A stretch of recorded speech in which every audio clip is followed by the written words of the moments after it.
এই শুভেন্দু আমার সামনে কোরবানির দিনে এক বাটি না দু বাটি না তিন বাটি গরুর গোশত খেয়েছে। গরু কোরবানি নিষেধ করা নেতা শুভেন্দু অধিকারী এবার নিজেই খাচ্ছেন গরুর মাংস। মুসলিমদের বিরুদ্ধে একের পর এক উস্কানিমূলক বক্তব্য দিয়ে আলোচনায় থাকা পশ্চিমবঙ্গের বিজেপি নেতা শুভেন্দু অধিকারী এবার নিজেই পড়েছেন চরম বিতর্কে। সামাজিক মাধ্যমে ভাইরাল হওয়া একটি ভিডিওতে দেখা যাচ্ছে মুসলিম পরিবারের সঙ্গে বসে গরুর মাংস খাচ্ছেন তিনি।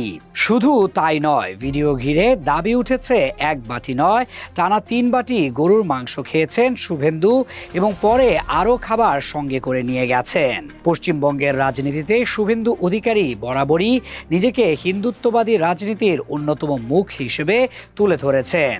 গরু ও গরুর মাংসের মতো স্পর্শকাতর ইস্যুতে বহুবার কঠোর অবস্থান নিতে দেখা গেছে তাকে। এমনকি কাশ্মীর হামলার পর মুসলিমদের বিরুদ্ধে হুমকিমূলক বক্তব্য দিয়েও বিতর্কে জড়িয়েছিলেন তিনি। সেই নেতার বিরুদ্ধে এবার গরুর মাংস খাওয়ার ভিডিও ভাইরাল হওয়ায় ক্ষোভ ছড়িয়ে পড়েছে সামাজিক মাধ্যমে। অনেকেই প্রশ্ন তুলছেন, সাধারণ মানুষের ধর্মীয় অনুভূতি নিয়ে রাজনীতি করা নেতারা ব্যক্তিগত জীবনে ঠিক কতটা ভিন্ন আচরণ করেন। কেউ কেউ কটাক্ষ করে লিখছেন, জনসমক্ষে এক কথা, ব্যক্তিগত জীবনে আরেক কাজ। এটাই বিজেপির আসল চেহারা। ভিডিও প্রকাশের পর ফেসবুক, ইউটিউব ও এক্স জুড়ে শুরু হয় আলোচনা। অনেকে বলছেন, যারা প্রকাশ্যে গরুর মাংস খাওয়াকে কেন্দ্র করে মানুষকে হেনস্থা করে, রাজনীতি করে, তারাই আড়ালে ঠিক উল্টো কাজ করেন। ফলে শুভেন্দুর এই ভিডিও শুধু একটি ভাইরাল ক্লিপ নয়, বরং বিজেপির দ্বিমুখী রাজনীতির প্রতীক হিসেবেও দেখছেন অনেকে।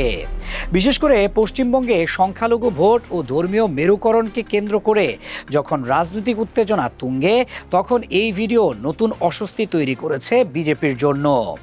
যদিও ভিডিওটি কোথায় বা কবে ধারণ করা হয়েছে তা এখনও নিশ্চিত হওয়া যায়নি। তবে রাজনৈতিক বিশ্লেষকদের মতে, ভিডিও সত্য হোক বা না হোক, মানুষের প্রতিক্রিয়া একটি বিষয় স্পষ্ট করে দিয়েছে। ধর্মীয় ইস্যুতে কঠোর অবস্থান নিয়ে রাজনীতি করা নেতাদের ব্যক্তিগত আচরণ নিয়ে সাধারণ মানুষের মধ্যে গভীর সন্দেহ তৈরি হয়েছে। কারণ বারবার দেখা যাচ্ছে জনসমক্ষে যেসব বক্তব্য দিয়ে বিভাজন তৈরি করা হয়, বাস্তবে সেই নেতারাই অনেক সময় সম্পূর্ণ বিপরীত আচরণ করছেন। আর যেই কারণেই শুভেন্দুর এই ভাইরাল ভিডিও এখন শুধু একটি খাবারের ঘটনা নয়, বরং রাজনৈতিক ভণ্ডামি নিয়ে বড় প্রশ্নের কেন্দ্রবিন্দু হয়ে উঠেছে।